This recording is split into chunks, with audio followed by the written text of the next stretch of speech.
Bonjour, bonjour, bienvenue à un autre épisode du Balado à tes côtés. Ici Jamie Damac. Je suis tellement contente de te retrouver cette semaine. Et là, si tu nous écoutes sur YouTube, tu vois que je ne suis pas seule. Et oui, je suis accompagnée cette semaine pour un balado qui va être riche en informations. Puis je suis tellement contente qu'on puisse aborder le sujet ensemble. Donc, cette semaine, je m'adresse à toutes les femmes, les mères qui ont des ados, jeunes adultes dans leur vie. J'ai le plaisir cette semaine de m'entretenir avec Anne-Élisabeth Lapointe, qui est directrice générale de la Maison Jean Lapointe. Pour celles qui ne connaissent pas la Maison Jean Lapointe est un organisme sans but lucratif dont la mission est d'améliorer la qualité de vie des personnes par le traitement, la prévention, le soutien et le partage des connaissances en matière de substances et de dépendance. Je le dis souvent sur ce balado et un peu partout sur les plateformes où je partage du contenu. Knowledge is power. Donc, Anne-Élisabeth pourra partager avec nous les meilleures pratiques en matière de prévention des dépendances et je suis aussi curieuse d'en apprendre plus sur un guide qui va voir le jour à la fin de 2024 pour les parents. Donc, oui, un outil pour nous. Anne-Élisabeth, bienvenue. Merci d'être avec nous cette semaine. Je serais curieuse peut-être pour commencer, est-ce que vous pourriez nous parler un peu plus de vous, de votre histoire? Qu'est-ce qui vous a amené à devenir la directrice générale de la Maison Jean Lapointe? Oui, avec plaisir. Donc, en fait, pour les gens s'en doutent un peu, je m'appelle Lapointe, donc je suis la fille de Jean Lapointe. J'ai donc grandi avec un père très connu qui a eu des problèmes de consommation lui-même, qui a arrêté de consommer autour de 44 ans et qui a fondé par la suite la maison et la fondation. Ce qui fait que je baigne déjà depuis très longtemps dans ce milieu-là. J'étais bénévole au Téléthon Jean Lapointe. Et aussi, malheureusement, j'ai vécu l'alcoolisme de ma mère, qui est arrivé beaucoup plus tard dans sa vie. Et ma mère, malheureusement, après 4 ans de consommation, elle est décédée d'une cirrhose du foie. Alors, comme quoi, j'ai vécu les deux côtés de la médaille, quelqu'un qui s'en sort, quelqu'un qui s'en sort pas. Et je dirais que c'est beaucoup ces deux histoires-là qui ont fait en sorte que j'ai voulu travailler dans le domaine.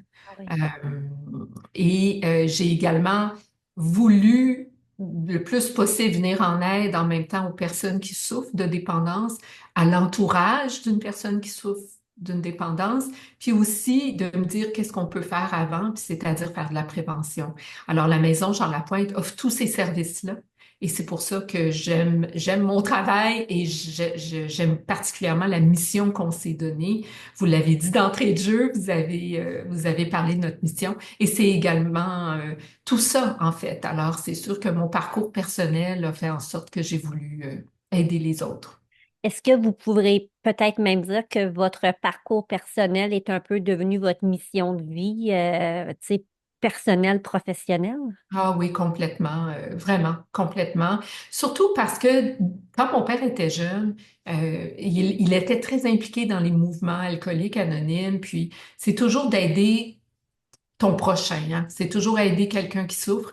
Et je me rappelle petit de voir des gens le samedi, dimanche matin sonner chez nous.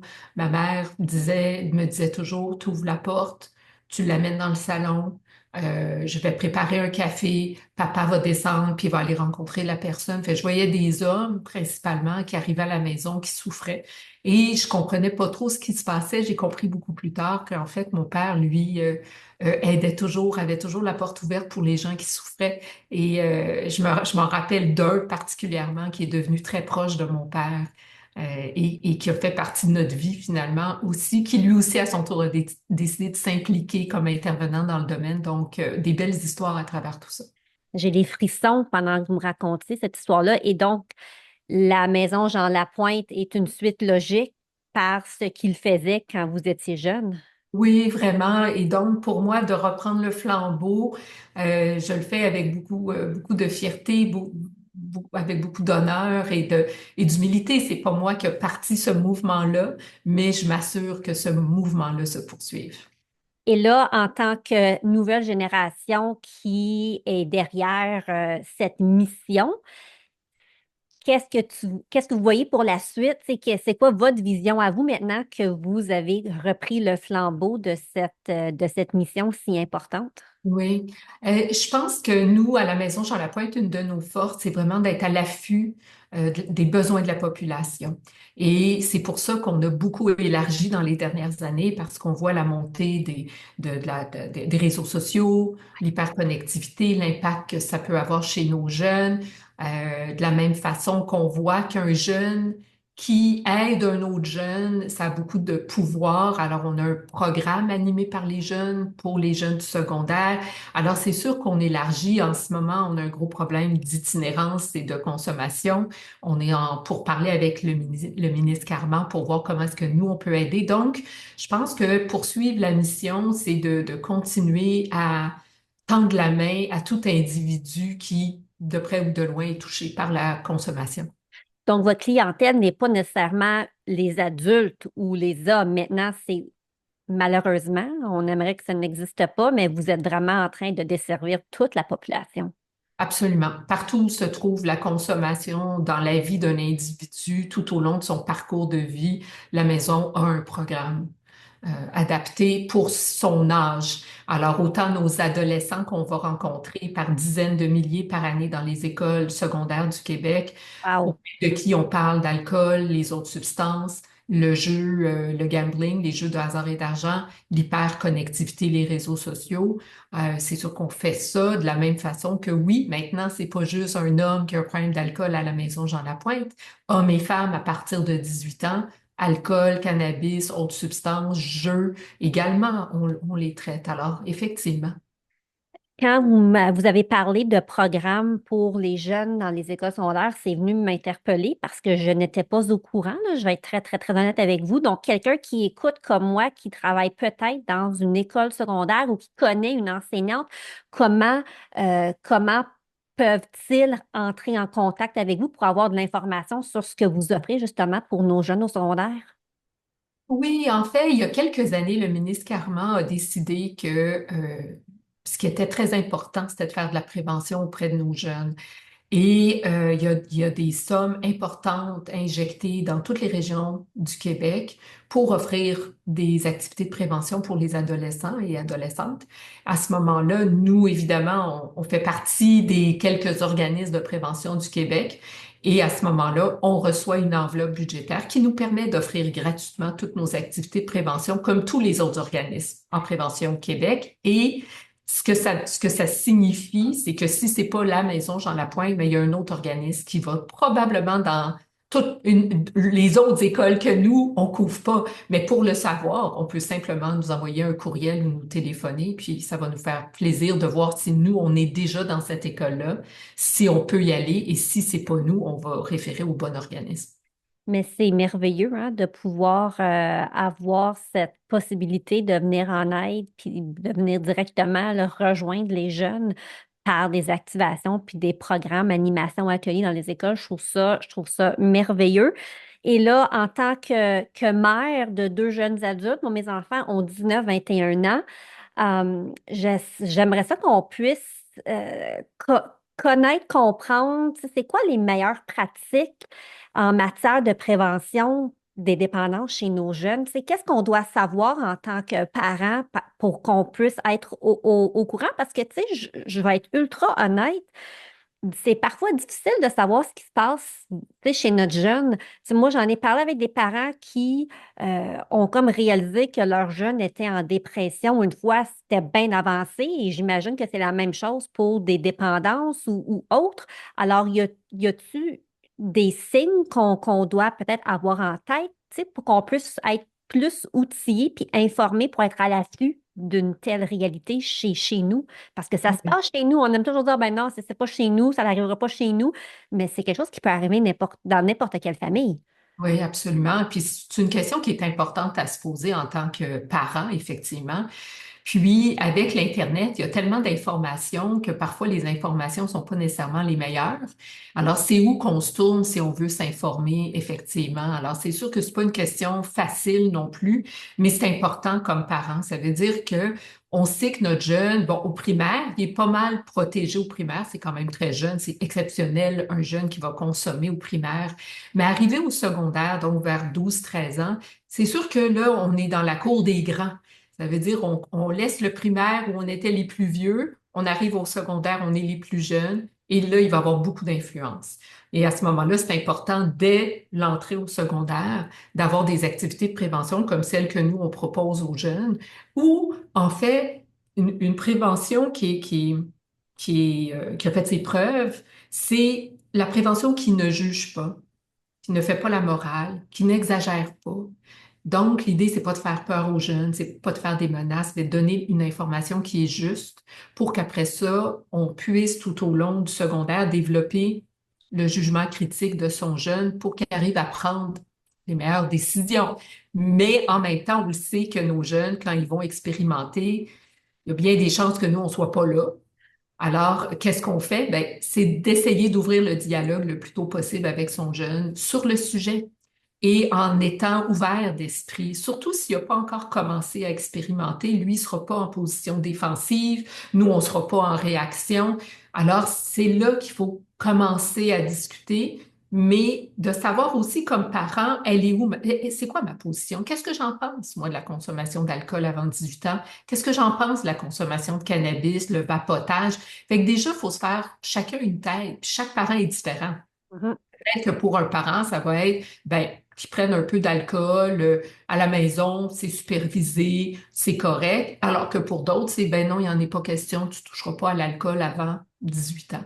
Alors, chaque parent, lui, doit d'abord se positionner et s'informer aussi. Alors, on parlait de où on va chercher l'information. Ben, c'est sûr que des sites euh, financés par le gouvernement comme toxquebec.com qui donnent des informations très justes. Il y en a d'autres, il y a le CCDUS qui est un organisme pan-canadien qui va donner des informations justes, toujours basées sur des faits scientifiques, sur la recherche. Et à ce moment-là, on est capable de se faire une tête. Le cannabis est devenu légal, ça envoie le message aux jeunes que c'est pas dangereux. Mais un jeune en bas de 18 ans, il est pas quand, il est même 21 ans au Québec, il n'est pas censé toucher au cannabis. Donc, comment est-ce que nous, comme parents, on navigue à travers tout ça? Puisque c'est ce que nous, on fait. On fait notre part auprès des jeunes qu'on rencontre, mais on rencontre des parents aussi pour les aider puis les outiller, eux aussi. Oui.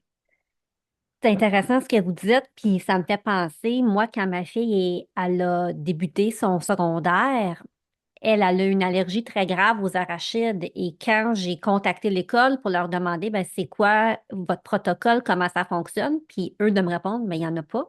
Donc, on est passé d'un milieu extrêmement fermé, contrôlé, où en tant que parent, on pouvait envoyer nos enfants à l'école et avoir aucun stress parce qu'on savait que tout le monde travaillait dans le même sens côté allergène, allergie alimentaire. Et là, du jour au lendemain, c'est vol de tes propres ailes, il n'y a pas de réglementation ici. Donc, nous, en tant que parents, puis je fais un parallèle un peu avec ce que vous dites, il a fallu qu'on discute en tant que parents, OK, qu'est-ce qu'on fait avec ça? Comment qu'on l'éduque? Comment qu'on l'enseigne pour qu'elle elle puisse faire attention pour ne pas être contaminée? Donc, c'est aussi banal que dire, ben là, quand tu manges ta barre tendre, il ne faut plus que tes doigts touchent le bâton. Tu sais, tu gardes le papier ou tu te laves les mains avant parce que tu ne sais pas qu'est-ce que tu as touché ou qui a touché une poignée de porte avant toi ou un bureau, ça change de classe. Et la moindre petite petit morceau, ben, tu vas réagir. Donc, nous, ça m'a fait voir comme, OK, on passe vraiment de la cour des petits à la cour des grands. Et en tant que parent, il fallait se faire une tête là-dessus, puis on ne voulait pas l'apeurer, mais on voulait l'éduquer, puis l'amener à être autonome, responsable. Donc, dans la même lignée de ce que vous dites, je pense que c'est important à ce que le parent fasse une réflexion, après ça, une discussion avec l'autre conjoint pour qu'on être sur la même page, parce que c'est important si on a des parents qui sont contradictoires sur un sujet, surtout par rapport à l'alcool ou autre. Tu sais, il faut être une équipe, puis communiquer ensemble, puis vraiment voir ça comme on est une équipe. Puis moi, je trouve que pour l'avoir vécu, avoir une grande écoute avec nos jeunes et leur donner une place à la table pour échanger, puis émettre leurs questions, puis émettre leurs commentaires, puis c'est ultra important parce que nous, on n'est pas parfait, puis des erreurs, on en a fait en tant que parents, puis on va continuer à en faire. Donc, c'est d'amener cette, euh, cette énergie-là, bienveillante, avec la compassion, avec l'écoute, puis vraiment euh, travailler la confiance qu'on a avec nos jeunes. Puis, tu sais, j'ai des frissons là, parce que je suis passée par là, puis je réalise maintenant l'importance de ça, puis j'ai vraiment changé mon fusil d'épaule, puis comment qu'on est chez nous. Alors, ce que vous dites, ça résonne vraiment en moi parce que je sais, c'est la voie à prendre, là, tu sais, la voie de s'auto-questionner, réfléchir, communiquer, être ensemble, c'est tellement important. Ah oui, tout à fait. Puis, la beauté de la prévention financée par le gouvernement, c'est que là, on le sait, les jeunes, pratiquement toutes les écoles ont des activités de prévention. Et à ce moment-là, on le sait qu'on peut ouvrir le dialogue avec le jeune parce que on peut lui demander, écoute, dis-moi donc, t'as-tu des ateliers sur les substances? Puis, bien souvent, le jeune, il en a reçu, puis il va pouvoir en parler. Et à ce moment-là, c'est une belle opportunité de pouvoir déjà discuter avec le jeune. Nous, c'est sûr, on laisse des petits outils aux jeunes après notre passage. On a un micro-livre. Là, je vais vous montrer une ancienne version, mais ça va vous donner une idée. Nos livres sont gros comme ça. Les jeunes sont capables de les lire sans lunettes, contrairement à nous, mais, euh, mais tous les messages importants se retrouvent dans le livre, en plus des ressources. Donc, c'est sûr que le jeune, il a déjà ça dans son sac, il le garde, hein. Les jeunes l'adorent, ce petit livre-là. Et à ce moment-là, on a une opportunité de discuter avec notre jeune. Alors, encore une fois, l'idée, c'est de se dire, on le sait que ça va arriver, on ne sait pas quand. Qu'est-ce que je suis capable de contrôler à part mon attitude envers mon jeune, le message que moi j'ai envie de lui passer, puis après ça d'y aller comme ça. Mais c'est sûr que le jour où j'ai l'impression que mon jeune a peut-être consommé, je trouve que ça sent le cannabis, il a les yeux rouges, il rigole pour rien, il s'isole. Bon, il y a toutes sortes de comportements. On le connaît, notre jeune. Fait que quand on voit que ça commence à changer, les notes baissent, etc., ben là, c'est sûr qu'il faut intervenir, puis il faut essayer de pas paniquer, ce qui est difficile. On a envie, c'est émotif, des fois on aura envie de le chicaner, mais faut prendre le pas de recul, puis essayer de parler à son jeune d'une façon qui va faire en sorte qu'il ne va pas se refermer sur lui-même, parce que nous, on ne veut pas le perdre, le lien de confiance avec notre jeune. Hmm. Alors, il faut y aller justement d'une façon qui va être beaucoup plus bienveillante. Mais vous l'avez dit, il faut que l'autre parent aussi ait la même attitude, le même comportement, les mêmes valeurs, parce que sinon, ce que je trouve pas chez maman, je vais aller le trouver chez papa, ou en tout cas, hein, nos jeunes sont capables de parfois bien juger à qui je vais demander, à qui je vais parler pour avoir une permission. Mais je vous dirais que c'est vraiment au niveau de notre ouverture, puis d'essayer de maintenir le lien de confiance et de nommer les choses et nommer nos attentes. Euh, Parce que ce qu'on veut, c'est que le jeune vienne nous voir, nous, s'il y a des questions, s'il y a des préoccupations par rapport à la consommation. Tout à fait. Puis je suis contente que vous avez nommé quelques signes à observer chez notre jeune parce que des fois, la vie va vite puis on s'en rend pas compte qu'il y a eu des petits changements parce qu'on porte de multiples chapeaux. Ça va vite, métro, boulot, dodo, là, les activités. Donc, merci d'avoir partagé quelques petites choses à prendre. À observer si on voit que c'est quelque chose qui se répète continuellement ou on voit des changements chez notre jeune. Ça peut être comme le petit drapeau rouge pour faire OK, on pèse sur pause, tu sais, qu'est-ce qui se passe? Vous, j'ai appris qu'il y a un guide qui est en train de se faire pour les parents. Est-ce possible d'en apprendre un peu plus sur justement qu'est-ce qu'on va retrouver dans le guide puis comment qu'on peut se le procurer? Oui, absolument, avec plaisir. Déjà, en partant, on a une formation en ligne pour les parents. Alors, il y a une formation qui est gratuite, qui s'appelle Apte Parents. Alors déjà, cette formation-là, c'est du e-learning, comme on dit. Alors ça, c'est accessible en ligne. On a également des conférences qu'on offre aux parents. Alors si, admettons, à l'école, il y a un comité de parents, le comité de parents peut communiquer avec nous, on peut organiser une conférence. Alors c'est sûr que nous, on a déjà plusieurs années d'expérience avec les parents. Le guide, finalement, va aller combiner tout ce qu'on sait pour réellement accompagner les parents. Alors, c'est vraiment de regarder, ben, c'est quoi la consommation, qu'est-ce que les jeunes consomment, est-ce que les jeunes consomment. Donc, déjà, mettre tout le monde à niveau, au niveau de nos connaissances, déjà, parce qu'il y en a beaucoup qui se disent, oh mon Dieu, tous les jeunes consomment, alors que c'est pas vrai, ou il y en a qui s'imaginent que, je sais pas, vapoter, c'est pas dangereux. Donc, c'est sûr que pour nous, il y a une mise à niveau au niveau des Est-ce que connaissances. vous avez des statistiques par rapport à ça, le pourcentage de jeunes qui consomment tel âge, tel âge? Oui, bien sûr. Ah oui? Et c'est là qu'on voit à l'entrée du secondaire, là, nos jeunes n'ont pas encore beaucoup expérimenté.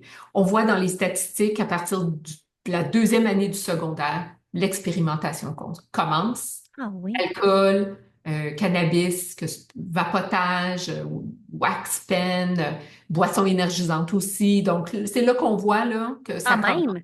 C'est Puis à chaque jeune. année du secondaire, évidemment, ça augmente. Alors, c'est pour ça que nous, on a un rôle à jouer en début de secondaire et on les accompagne, là, nos jeunes, de l'entrée à la sortie du secondaire. Donc, dans ce guide-là, il va y avoir évidemment beaucoup d'informations. Puis ensuite, ça va être, OK, comment est-ce qu'on ouvre le dialogue avec le jeune? Qu'est-ce qu'on a envie d'aborder avec le jeune? Comment on se positionne en tant que parent? Et évidemment, des conseils par rapport à peu importe là, de quoi il s'agit, l'âge du jeune, la consommation et évidemment la posture que doit adopter le parent, les ressources d'aide, les sites d'information. Alors, tout va être là pour qu'un parent se sente quand même un peu moins seul dans ce qu'il vit. Avec toujours l'opportunité de nous appeler s'il y a besoin de conseils. C'est sûr que nous, on est là également là, pour intervenir individuellement auprès de parents qui sont inquiets. Mais ce guide-là, c'est vraiment comme on va mettre enfin dans un outil quelque chose qui est accessible aux parents, qu'on va pouvoir se procurer en version papier, autant qu'on va pouvoir se procurer en téléchargeant le lien sur le site de la maison, là, tout simplement.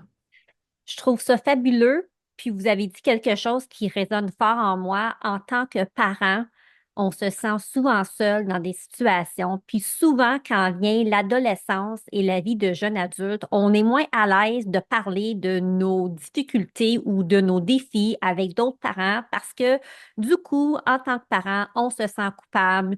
On n'en revient pas que ça se passe chez nous.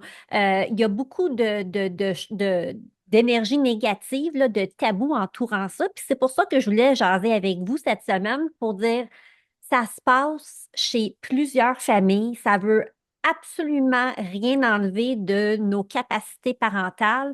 Si on est capable de s'outiller, d'en parler, de connecter avec d'autres, puis vraiment là, de se tenir la main là-dedans, mais on est capable d'aller mieux et de pouvoir vraiment aider plus parce qu'on est ensemble. Donc, je trouvais ça primordial de pouvoir jaser avec vous et de mettre en lumière ce que vous êtes en train de créer pour les parents. Et aussi même juste d'amener le sujet. C'est à quand remonte la dernière fois que vous vous êtes posé des questions par rapport à ça, que vous vous êtes positionné, parce que c'est sûr que notre positionnement peut changer du moment que notre jeune entre au secondaire, puis là, on est rentré en secondaire 4. Moi, c'est arrivé pour moi. Moi puis mon jeune, là, en fait, ma fille, on a vécu ça durant la pandémie, donc on n'a pas eu cette réalité-là à prendre de grandes décisions parce que les jeunes allaient nulle part. Mais pour mon fils, il a fallu que je change mon fusil d'épaule parce que j'ai réalisé que ce que j'avais décidé, c'était peut-être pas la meilleure chose pour lui, là où il était rendu. Il n'y a pas de mal là-dedans, mais c'est d'être capable de s'assumer, de réfléchir, de jaser, discuter pour le bien-être de notre enfant puis le bien-être de notre famille. Donc, je suis très passionnée par rapport à ça, puis je suis contente qu'on ait pu en discuter parce que je suis convaincue que ça va aider des femmes qui nous écoutent, qui justement ont des enfants en début de secondaire ou qui vont débuter secondaire ou peut-être même des jeunes adultes. Il n'est jamais trop tard pour... Mais vous l'avez nommé aussi, la relation change aussi avec notre adolescent, notre jeune adulte, puis des fois, ils s'éloignent un peu de nous, ce qui est correct, ils sont en train de devenir autonomes, puis parfois, on sait comme pas trop comment s'y prendre. Vous l'avez dit aussi, des fois, on est tellement occupé qu'on n'a pas vu les changements, mais nous, comme parents, c'est nous autres qui avons le meilleur instinct par rapport à notre propre enfant. Puis vous avez parlé de dépression aussi, anxiété. Parfois, le jeune, il vit quelque chose, il y a un malaise, un mal-être qui est pas capable de vous nommer. Et parfois, la consommation va être une automédication. Puis alors, c'est important d'essayer de toujours garder le lien avec notre jeune, de faire des activités avec notre jeune, de prendre un moment avec notre jeune, parce que nous, c'est nous autres, on est là avec eux, ils vivent avec nous. Et c'est là qu'il faut commencer à investiguer davantage, mais en même temps, j'entends ce que vous dites. On disait souvent avant, là, ça prend un village pour élever un enfant, puis chacun a son rôle à jouer. Donc, c'est pas de se dire, ah ben l'école s'en occupe, j'aurais pas besoin d'aborder ce sujet-là. Non, non, non, non, non, on C'est compte sur votre les enfant, parents, là. là. C'est nos enfants. Ah, oui, Ouais. absolument. Euh, Petit conseil, nous, ce qu'on fait chez nous, parce que quand les enfants vieillissent, c'est toujours plus difficile de se retrouver. Moi, j'ai la règle qu'on doit souper en famille une fois par semaine au minimum. Et on est à la table, il n'y a pas d'appareil et on se parle. Et souvent, dans ces moments-là, le souper va durer plus longtemps parce que tout le monde se met à discuter. Puis ce sont des beaux moments qu'on peut créer des liens, garder contact, prendre des nouvelles et peut-être même réaliser que, ah, ben, tu sais, lui, il a une grosse semaine, puis je ne savais pas comment que je peux l'appuyer là-dedans. Donc, de un, vous n'êtes pas seul. De deux, si quelque chose arrive, c'est pas de votre faute. On peut-tu enlever la culpabilité? Puis il y a des ressources. Il y a des ressources. Donc, j'imagine que les gens peuvent aller sur votre site web. On va mettre le lien dans les show notes. Donc, pour aller explorer là, le cours qui est offert pour les parents et le guide qui va sortir prochainement.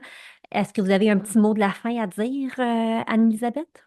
Ben, en fait, peut-être simplement, donc, tout ce qu'on offre est gratuit, donc de pas s'en faire non plus à ce niveau-là. Que si la Maison Jean Lapointe, c'est pas l'organisme qui est présent dans votre région, de pas s'en faire parce qu'il y en a beaucoup d'autres, mais faut être rassuré que à peu près toutes les écoles du Québec là, sont desservies en termes de prévention, ce qui est quand même rassurant là, de savoir que nos jeunes apprennent sur les substances, les risques liés à la consommation. Et déjà, je pense que les petits conseils que vous avez donnés, ne serait-ce, comme vous dites, de prendre un moment en famille puis de jaser, là, c'est tellement précieux. Alors, tous les petits conseils comme ça qu'on peut aller prendre, mettre en application et partager avec d'autres parents, là, on ne sait pas qui ça peut aider, mais certainement que ça peut aider du monde. Tout à fait. Puis, tu sais, comme je dis souvent, là, quand nous, on va bien, puis on est solide dans notre fondation, ça se reflète avec comment qu'on est avec nos enfants, comment qu'on est au travail, comment qu'on est avec le père de nos enfants, notre conjoint. Donc, c'est tellement important qu'on prenne soin de nous pour qu'on puisse mieux prendre soin des gens autour de nous. Donc, tu sais, faut pas, soyons pas durs envers nous-mêmes.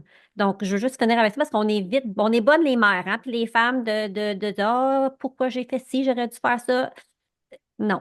Donc, un peu de grace, comme j'aime dire Puis, en anglais, on s'informe, on demande de l'aide, on en discute, on n'est jamais seul à vivre ça. Merci tellement, Anne-Elisabeth, pour votre temps cette semaine. Je pense que ça va être vraiment un bel outil pour les femmes qui nous écoutent, qui ont des jeunes ados, des jeunes adultes. Et puis, ben, nous, on se retrouve la semaine prochaine pour une autre émission. D'ici là, prenez soin de vous et à la prochaine. Bye bye. Merci pour votre temps. Je suis si reconnaissante. Si tu aimes ce balado, je t'invite à venir me rejoindre dans mon groupe Facebook privé Reconnexion féminine et pourquoi pas le partager avec d'autres femmes qui aimeraient les épisodes. On se retrouve la semaine prochaine. Ce podcast est destiné à des fins d'information uniquement et ne doit pas être considéré comme des conseils santé, médicaux, commerciaux, professionnels ou autres. Faites toujours vos propres recherches et consultez des professionnels avant de prendre des décisions.